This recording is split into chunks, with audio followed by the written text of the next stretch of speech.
मैं आप लोगों को आज आप लोग आईडीटी से आए हैं और कोशिश करूंगा मैं आप लोगों की जो हमारे पास टाइम है, जितना भी टाइम है, उसके बीच में आपको हम एग्रीकल्चर के बारे में, जो आप खेती कर रहे हैं, खास करके जिस पर्पज से आए हैं, एक्सपोजर विजिट के लिए आए या जिस भी पर्पज से आए हैं, तो कोशिश करूंगा कि मैं आपको सही जानकारी दे सकूं। और दूसरी बात, आपको मैं अपना नंबर भी दे रहा हूं मैं, और नंबर पे आप लोग को मैं एक लिंक भेज दूंगा जो YouTube का है, और दूसरा आपको WhatsApp का लिंक भेज दूंगा। आप उस पर मेरे को प्रश्न भी लिख सकते हैं, प्रश्न भी भेज सकते हैं।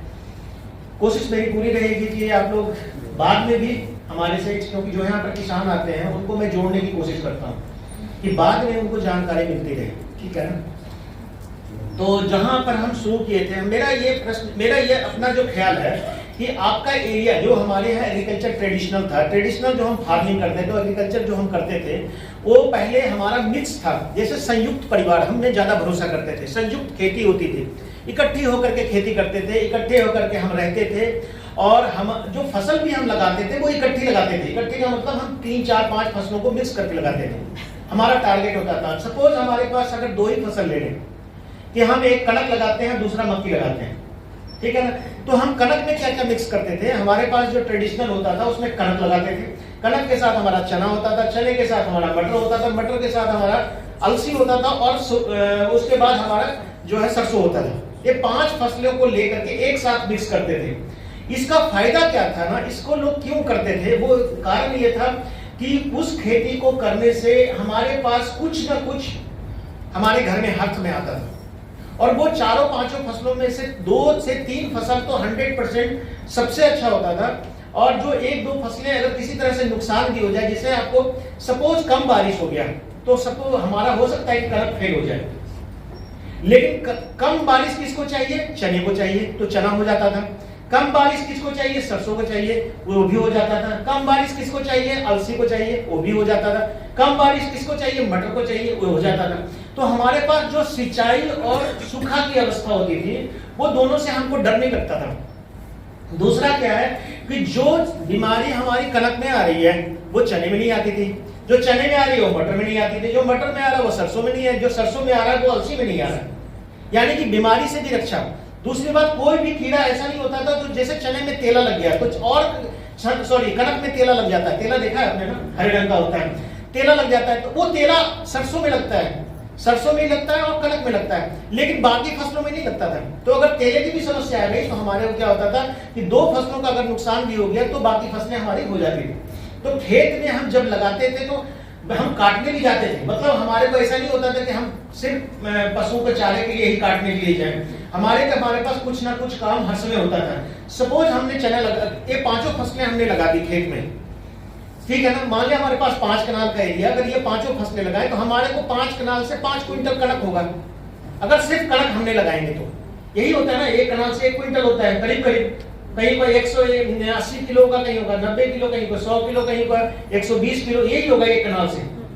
लेकिन अगर आप 5 कनाल से आप लगाएंगे 5 क्विंटल कनक होगा। अगर आप ये 5 फसलें लगाते हैं तो 5 क्विंटल का दाम आपका कितना होगा, 5 क्विंटल का दाम आज का 5 कितना, 1500 रुपए कनक कैसे है, 2000 रख लो, 10,000 रुपए का कनक होगा, 5 कनाल में आपको 10,000 का होगा।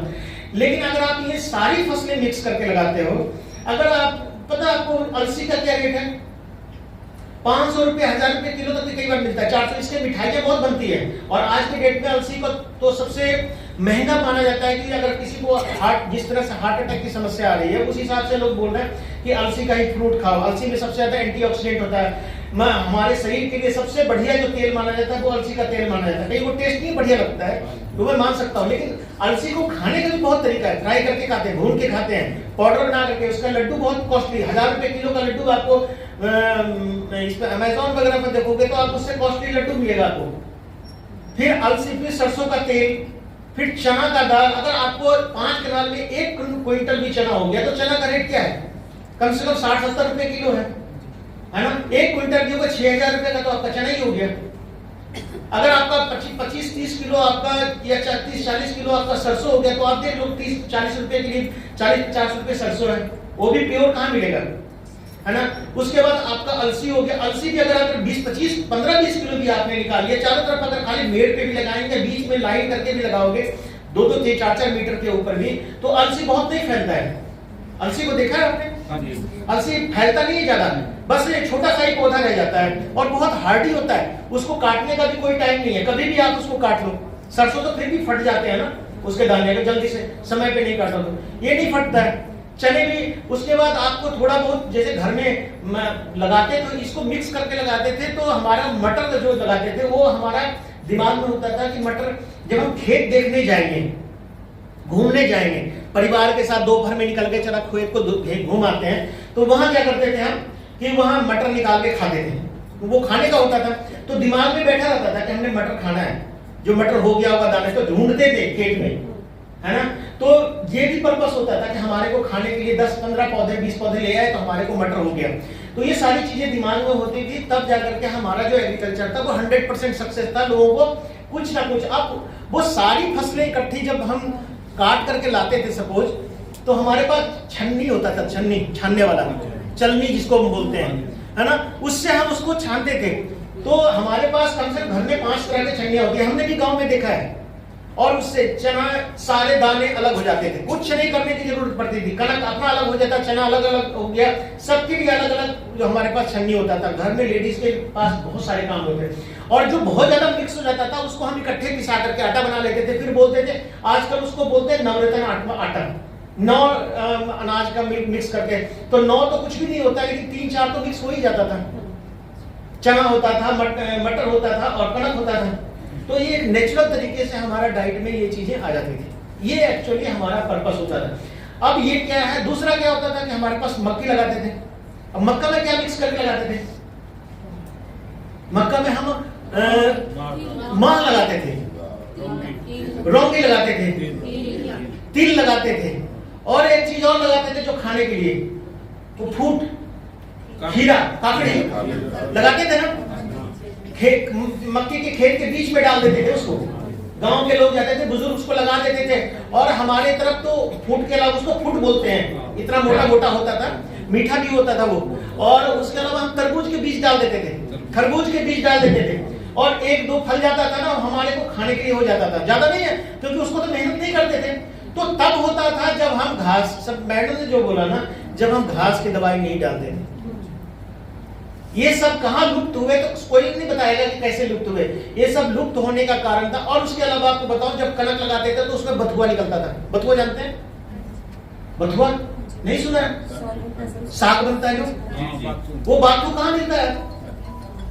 और वो इतना कॉस्टली साग है कि आप दिल्ली में जाओगे, चंडीगढ़ में जाओगे तो बंडल बना बना कर लोग बेचते हैं, देखा भी होगा आपने। बहुत कॉस्टली साग होता है वो। अब वो चीजें कहां बिकती है? वो आपके खेतों में है ही नहीं, उसका बीज ही नहीं बन पाता, उससे पहले आप स्प्रे करके सारा खत्म कर देते हो।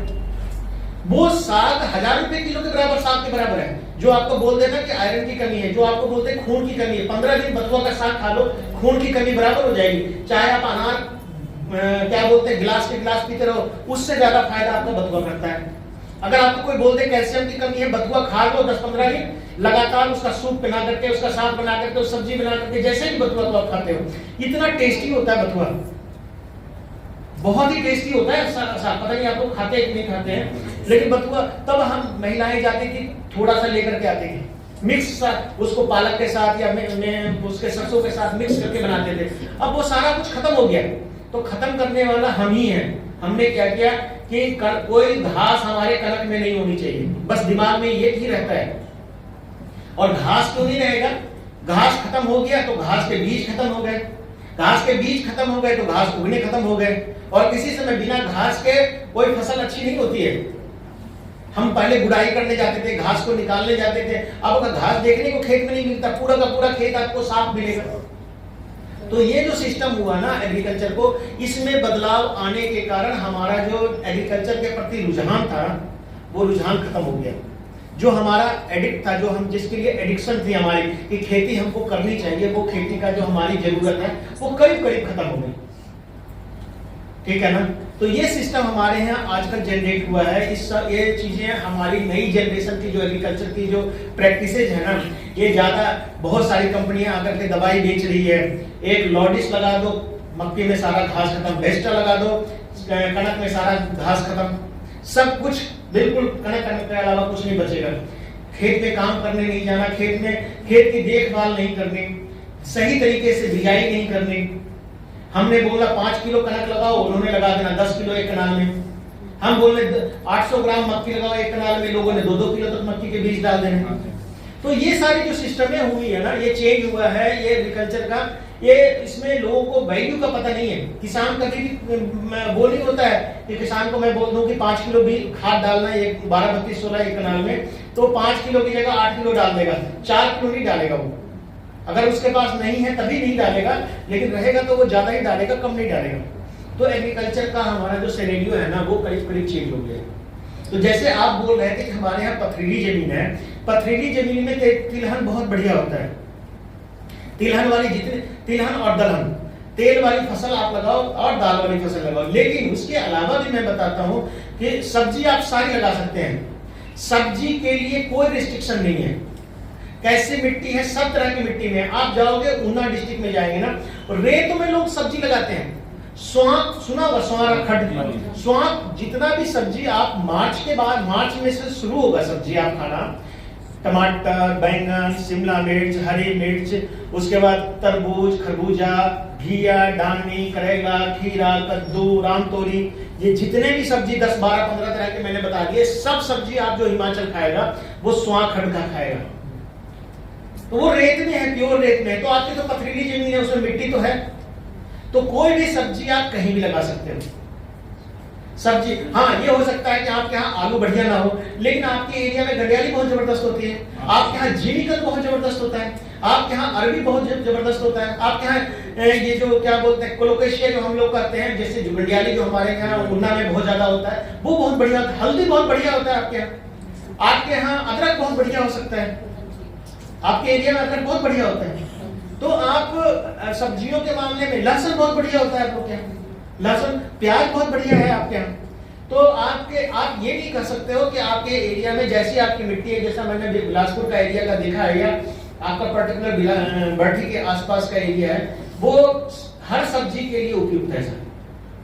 सभी तरह की सब्जी आप उसमें लगा सकते हैं, चाहे वो टमाटर, अभी लगाने के लिए समय आ जाएगा, फरवरी का महीना में भिंडी लगा सकते हैं आप, भिंडी लगाने का टाइम आ जाएगा। उसके बाद घिया, डानी, करेला, खीरा, कद्दू, टमाटर, बैंगन, शिमला मिर्च, हरी मिर्च सब लगा सकते हो आप ओपन में। तो सब्जियों के मामले में आपको ये कहना कि हमारे खेत में ये होगा कि नहीं, वो होगा कि नहीं, बिलासपुर का एरिया बहुत प्रोडक्टिव है। आपको पता है बिलासपुर का एक ही जुखाला के पास जो फार्मर है श्यामलाल, सुना है ना, वो क्या करता है, वो इसका जीविकंद का बीज उत्पादन करता है, वो पूरे हिमाचल को बेचता है, बाहर के लोगों को भी भेजता है। सर भट्टी में भी हमारे भारत भूषण, क्या नाम है, भारत भूषण, भारत भूषण है, बहुत काम करता है। 25 लाख का प्रोजेक्ट उसको मिला हुआ है इसी यूनिवर्सिटी के थ्रू, स्टार्टअप का। बहुत तरह की चीजें वो कहीं गए आप, उनके यहाँ ले जाओ मैडम, इनको ले गए थे कुछ लोगों, उनको ले जाइए, उनको और वो करने की कोशिश कीजिए, वो सारा चीज उगाता है। और मैं तो बोल रहा हूँ जुखाला के पास वहां बंदर की समस्या होती थी, बंदर लोग बोलते थे कि बंदर से हमारा सारा फसल नुकसान हो जाता है। तो उसके बाद वहां पर लोगों ने ऐसी फसल निकाली कि जीविकंद लगाने लगे। जीविकंद अच्छा, कोई बंदर नहीं खाता है उसको, तो जीविकंद लगाते लगाते लगाते जीविकंद का बीज बनाने लग गया वो, और पूरे गांव का बीज वो खरीद लेता है। लोगों को बोलता है जीविकंद लगाओ, और पूरे गांव का बीज खरीद लेता है। किसी का 10,000 का, किसी का 50,000 का, किसी का 40,000 का, फिर इकट्ठा करके अपने पास स्टोर करके रखता है, फिर खुद बेचता है वो मनमानी कीमत पे। लोगों से खरीदता है 100 रुपए किलो, खुद बेचता है 200-250 रुपए किलो को। और लोग उसको, चूंकि पैसा तुरंत मिल जाता है, मंडी जाने की आवश्यकता नहीं होती है, लोगों को उगाना भी आसान होता है, लोग मस्ती से खेती करते हैं। तो ये तरह की चीजें भी आप लोग थोड़ा सा देखो एग्रीकल्चर में।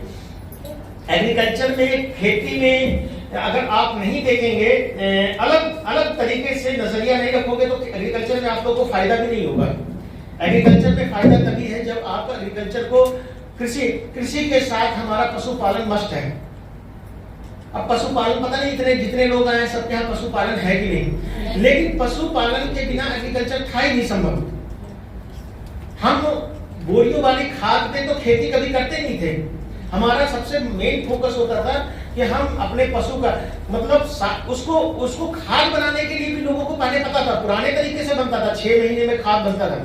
फिर उसको जाते थे सर पे उठा करके उसको खेत में फेंकने के लिए, और वो जो जो गोबर की खाद होती थी वो काली होती थी, बिल्कुल सड़ चुका होता था अच्छी तरह से। लेकिन आज के डेट में हमको खेत में ही ढेर लगा देते हैं, 3 महीने के बाद उसको फैला देते हैं, पूरे खेत में दीमक की समस्या हो जाती है। सड़ने उसको देते नहीं है। जरूरी नहीं है कि केचुआ ही खाद बनाएगा।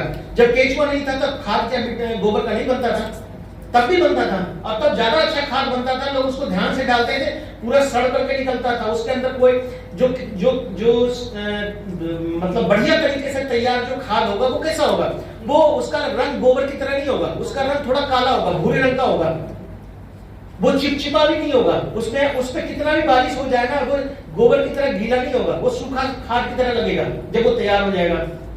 अगर आप उसको टोकरी को उठा करके खेत में कभी फेंक आओगे आप, तो खेत में फेंकने जाओगे तो आप देखोगे उसके ऊपर कोई चिड़िया नहीं बैठेगी, क्योंकि उसमें खाने के लिए कुछ बचा ही नहीं है। ये सब निशानी होते थे गोबर की। कोई नहीं उसने न तो चिड़िया जाता था, ना कोई पंछी जाता था, ना कोई जानवर जाता था उसको छूने के लिए, क्योंकि वो 100% उसमें से कोई भी जो घास के दाने या किसी चीज के भी दाने होते थे पूरी तरह से सड़ करके वो खाद बन चुके होते थे। और वो जब हम खाद खेत में डालते थे तो हम खेत में डालते थे, हमको 15 दिन के बाद वो खाद जो है वो पशुओं को इसको फसल को लगना शुरू हो जाता था। आज के डेट में जो हम खाद डालते हैं उसको 3 महीना के बाद फसल को लगता है, और 3 महीना के बाद लगने का मतलब है कि हमारा खेत में जिस कारण से हमने खाद डाला उसमें ना लगे, उसके अगली फसल को वो उसका फायदा होता था। और अगर 3 महीने का आपने गैप कर दिया, सपोज 3 महीना गैप कर दिया एक फसल से दूसरे फसल के बीच में, तो वो आपका खेत में वो खाद आपका बेकार हो गया, किसी भी काम का नहीं रहा। इसीलिए पहले वाला खाद जो होता था उसके बाद हमें यूरिया 12-32 डालने की जरूरत नहीं पड़ती थी। वो धीरे धीरे 3 महीने तक पौधे को सब कुछ देता रहता था। जब उसको नाइट्रोजन चाहिए, शुरुआत में क्या नाइट्रोजन हमारे को प्रोटीन की तरह जरूरत है। प्रोटीन क्या होता है, प्रोटीन हम बच्चे को जब जन्म लेता है तो हम कहते हैं कैल्शियम और प्रोटीन बहुत चाहिए, हड्डी की ग्रोथ के लिए चाहिए और मसल के बनाने के लिए चाहिए, तो इन दोनों में हमको प्रोटीन चाहिए। तो हम क्या करते हैं, बच्चे को हम प्रोटीन वाला डाइट देना शुरू कर देते हैं। तो ऐसी पौधे में भी है कि प्रोटीन वाली डाइट, प्रोटीन का मतलब नाइट्रोजन, नाइट्रोजन हम देना शुरू करते हैं तो पौधे की हमको शुरुआत में बढ़वार चाहिए, हरापन चाहिए। जितना हरा पौधा होगा उतना बढ़िया वो सूरज की रोशनी में खाना बनाएगा, फिर हमारे पौधे की ग्रोथ होगी, तो वो नाइट्रोजन दे देते। फिर उसमें फूल लगता है, फिर उसमें फल लगता है, तो उसके बाद हमको क्या होता है, फास्फोरस की जरूरत पड़ती है, और फिर अल्टीमेटली हमको पोटाश की जरूरत पड़ती है। तो ये जो दोनों खाद 12-32-16 में हम डालते हैं, या पहले एमओपी म्यूरेट ऑफ पोटाश या सिंगल सुपर फॉस्फेट या डबल सुपर फॉस्फेट या ट्रिपल सुपर फॉस्फेट, इस तरह के खादें हम डालते थे। 3 बोरियां लेके आते थे पहले गांव में।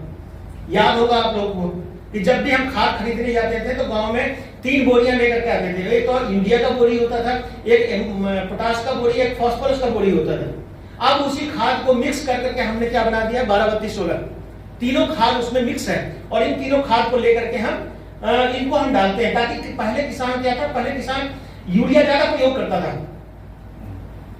यूरिया इतना ज्यादा कि उसको लगा कि फास्फोरस और पोटाश डालने से कोई फर्क नहीं पड़ता है, तो वो क्या किया, यूरिया का प्रयोग करता रहा।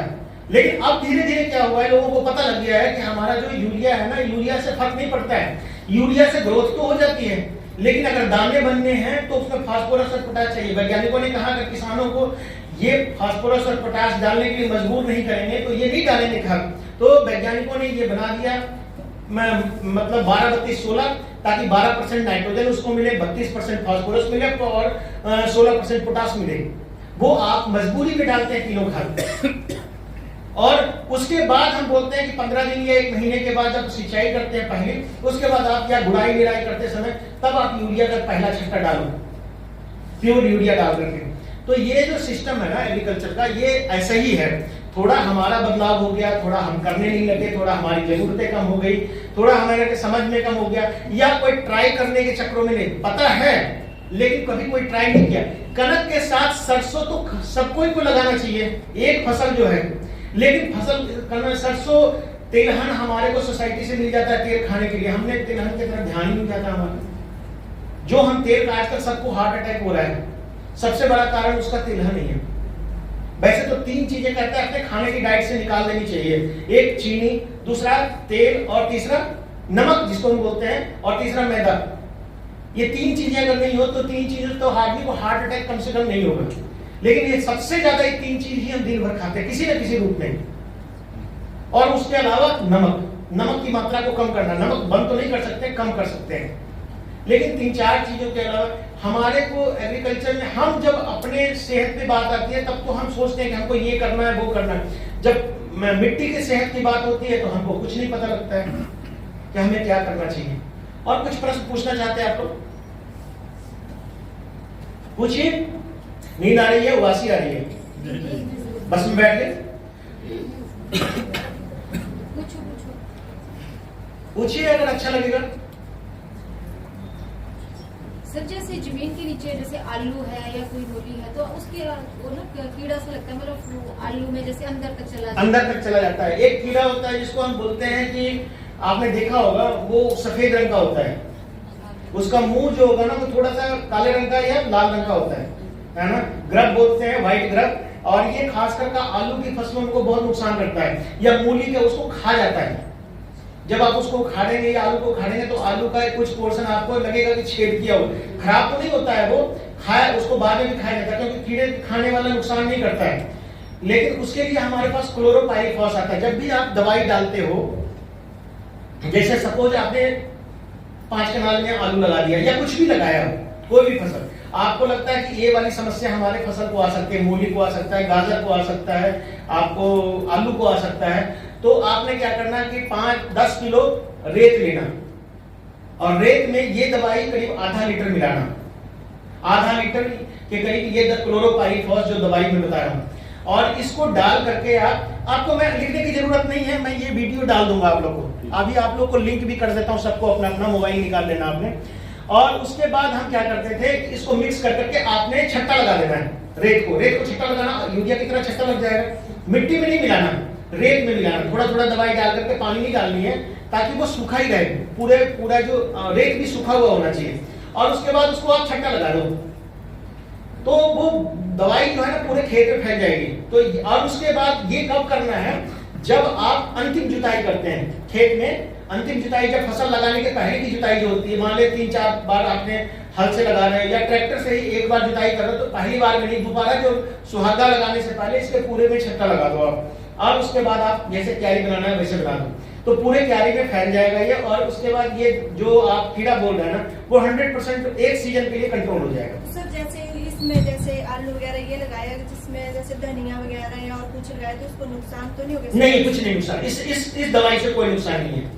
लेकिन इतना जरूर है कि जब भी आप इसको लगाते हैं ना, ये दवाई लगाते हैं, मान लीजिए कि मैंने आपको बोला ना कि अंतिम जुताई के समय आप छोटा क्यारी आपका सपोज है, छोटा सा क्यारी घर में किचन गार्डन का 10 मीटर का आपने क्यारी बनाया, उसमें आलू लगा दिया है ना, आपको लगता है कि ये नुकसान कर सकता है, तो आप उसमें जिस समय क्यारी को खोदते हैं ना, खोदते समय इस दवाई को थोड़ा सा रेत लिया उसमें, और उसमें कोई 50 ml दवाई डाल करके, और वो रेत जब गिर जाए तो उसको थोड़ा छट्टा लगा दिया, फिर क्यारी बना दिया, तो एक सीजन पूरा निकल जाएगा। और अगर आप इसको लहसुन धनिया वगैरह में डालने की जरूरत नहीं, उसकी जड़ तो हम खाते नहीं है, तो उसमें अगर उसमें पड़ भी गया छट्टा वगैरह तो उसको कोई नुकसान नहीं होगा, खाने में कोई नुकसान नहीं है। और कुछ पूछना चाह रहे हो? आजकल लहसुन लगाया होगा आप लोगों ने, लहसुन में आजकल पत्ते पीले पड़ रहे होंगे, और पड़ते हैं तो अभी ठंड का मौसम है एक्चुअली ना, तो अभी जो पत्ते पीले पड़ रहे हैं वो ठंड के कारण हो रहा है। प्याज भी आप लोगों ने लगाया होगा? नहीं लगाया?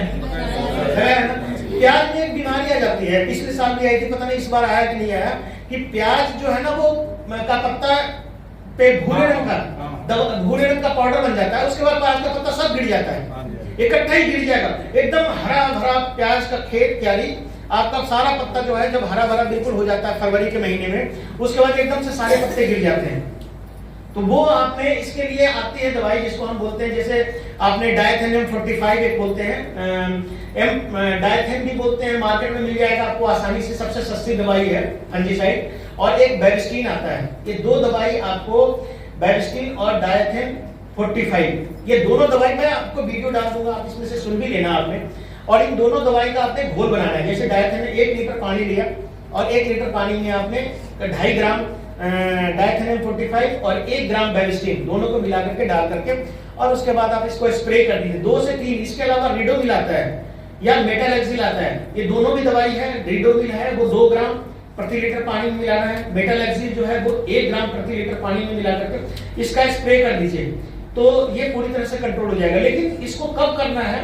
जब प्याज का पौधा आपका फरवरी के पहले वीक में जब पौधा बिल्कुल स्वस्थ है, अच्छे खासे हरे पौधे पत्ते हो, स्वस्थ बिल्कुल हरा दिख रहा हो, उसी स्टेज में आप कर दो, क्योंकि बीमारी आने की संभावना उसी स्टेज में होती है। लहसुन में आज का जो पीलापन आ रहा है उसका कोई दिक्कत नहीं है।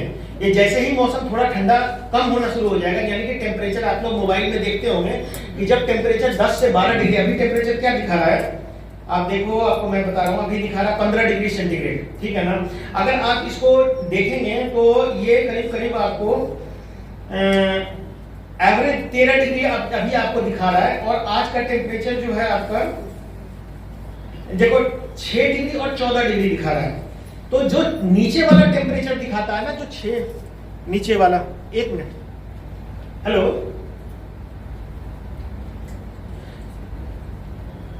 जो 6 डिग्री टेम्परेचर दिखाता है और जो 14 डिग्री दिखा रहा है, जो 6 वाला टेम्परेचर है वो 10 डिग्री पहुंच जाना चाहिए। 14 वाला ऑब्वियसली ऊपर ही रहेगा। 2 टेम्परेचर होता है, एक मिनिमम एक मैक्सिमम। जो मिनिमम वाला है वो 10 डिग्री पहुंच जाए, तब जाकर के आपका उसी समय आपने स्प्रे कर देना। दूसरी बात, आपने भिंडी लगाने का टाइम है, सोइए नहीं, आप सो जाओगे तो मैं भी सो जाऊंगा। तो जो हम भिंडी लगाते हैं वो जब नीचे वाला टेम्परेचर 15 डिग्री पहुंच जाए, नीचे वाला कब कहते हैं ना कि कब भिंडी लगाना है, तो आपको मोबाइल में ही सब कुछ है। जब नीचे वाला टेम्परेचर 14 डिग्री 15 डिग्री पहुंच जाए और ऊपर वाला टेम्परेचर 20 22 18 19 जो भी रहे, तो आप लगा सकते हो। या 15 डिग्री से नीचे में भिंडी का जर्मिनेशन नहीं होगा। जैसे सर भिंडी लगाती हो तो उसको नीचे से कीड़ा काट देता है। क्लोरोपाइरीफॉस जो मैंने बताया, अंतिम जुताई के समय थोड़ा सा आप इसको डाल दो रेत में मिला करके, और उसके बाद भिंडी लगा दो, तो ये कीड़ा काटने वाला नहीं लगेगा। ये लगाना भी चाहिए, खास करके गर्मियों वाले में। बरसात वाले में प्रॉब्लम नहीं होती है, गर्मी वाले में प्रॉब्लम आती है जब आप बीज, क्योंकि गर्मी में जो कीड़ा होता है वो होता है भूखा, उसको टाइम कुछ नहीं मिलता है खाने के लिए। तो वो क्या करता है ना कि जैसे ही गिरी होती है ना, भिंडी के बीच की जो गिरी होती है जो सफेद रंग का, जब आप उसका छिलका उतारेंगे वो मुलायम हो जाता है, उसको खाने के कारण आपके पौधे को नुकसान करता है। तो कोशिश कीजिए कि जब आप बीज लेते हैं तो बीज में 1-2 बूंद दवाई क्लोरोपाइरीफॉस भी डाल दो आप ऐसे, और मिला दो। जैसे लिफाफा में आपका 100 ग्राम बीज है तो 1 बूंद डाल करके उसको अच्छी तरह से मिला करके फिर बीज को लगा दो आप। तो ये भी एक है, इससे भी आप कर सकते हो। सर इसका कोई देसी फार्मूला नहीं, अगर दवाई ना लगानी हो कोई देसी फार्मूला? देसी सब देसी खत्म हो गई। जब आपके पास गाय नहीं है, आपके पास जंगल पर, हमारे पास खरपतवार नहीं है। पहले ये चीज मैं तो बता रहा हूं कि ये कीड़ा आ कहां से रहा है, पहले क्यों नहीं आता था? ये आ रहा है हमारे कच्चे गोबर के कारण। 90% हमारे जो खेत में लगने वाला कीड़ा जो है, जमीन में रहने वाला, उसका एक बहुत बड़ा कारण है जो हम खेत में कच्चा गोबर डालते हैं। हमारा गोबर जो है ना, पशुओं का जो हम फेंकते हैं, वो किसी भी हालत में 99% आज के डेट में हिमाचल के लोग पका हुआ गोबर नहीं डालते हैं, कच्चा ही डल जाता है। नीचे वाला गोबर जिसको हम गड्ढे करके, ये गोबर जो बनता था वो गड्ढे करके, गड्ढा तो कोई नहीं बनाता है, किसी के घर के पास अब गड्ढा नहीं है। गड्ढा तो चाहिए नहीं, घर के पास सब कुछ, आंगन सारा प्लास्टर चाहिए। जिनको जरूरत नहीं है उन्होंने भी आंगन को बिल्कुल प्लास्टर कर दिया है, तो उसमें थोड़ा सा जगह रखें, थोड़ा कचरा डालने के लिए कोई गड्ढा बना दे। पहले तो इंटेंसली बनाया जाता था गड्ढा, घर में बने होते थे, किसी में कचरा डालना है, इसी में गोबर डालनी है। अब तो लिया और क्यारी के बगल में या खेत के बगल में या कोने में हम डालते रहते हैं, उन जमीन के नीचे वो सारा दीमक वहां इकट्ठा तो हो जाता है, फिर उसी को उठा करके हम पूरे खेत में फैला देते हैं। जब खेत 4 महीने के बाद दूसरी फसल लगाने का टाइम आता है तो हम सबको फैला देते हैं, कोई भी नहीं